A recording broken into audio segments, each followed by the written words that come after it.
ধনতেৰছ আৰু দেৱালীৰ দিনা আমি চাকি দিবলৈ ঘৰত মাটিৰ চাকি ব্যৱহাৰ কৰিম। আকাৰত চাকিটো সামান্য ডাঙৰ আনিম।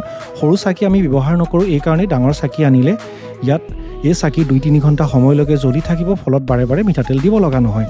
চাকিত আমি বগা শলিতাৰ সলনি ৰঙা শলিতা ব্যৱহাৰ কৰিম আৰু প্ৰতিটো চাকিত 2টাকৈ ফুল থকা লং দিম। এই ক্ষেত্ৰত মন কৰিব যে লঙত যাতে ফুল লাগি থকা বিধৰ হয়।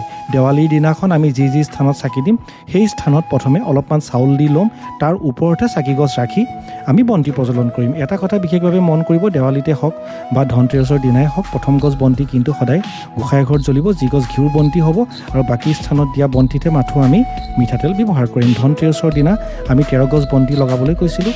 ধনতেৰছৰ দিনা প্ৰতি গছ বন্তি আমি জ্বলাওঁতেই বন্তি গছৰ তলত এখিলা পাণ আমি দি ল'ম। পাণখিলা চুকান যাতে চিঙা বা ফটা নহয়। এইদৰে প্ৰত্যেকেই ধনতেৰছৰ দেৱালীত চাকি দিয়ক। বিশেষকৈ ধনতেৰছৰ দিনা ঘৰত 13 গছ বন্তি প্ৰজ্বলন কৰক।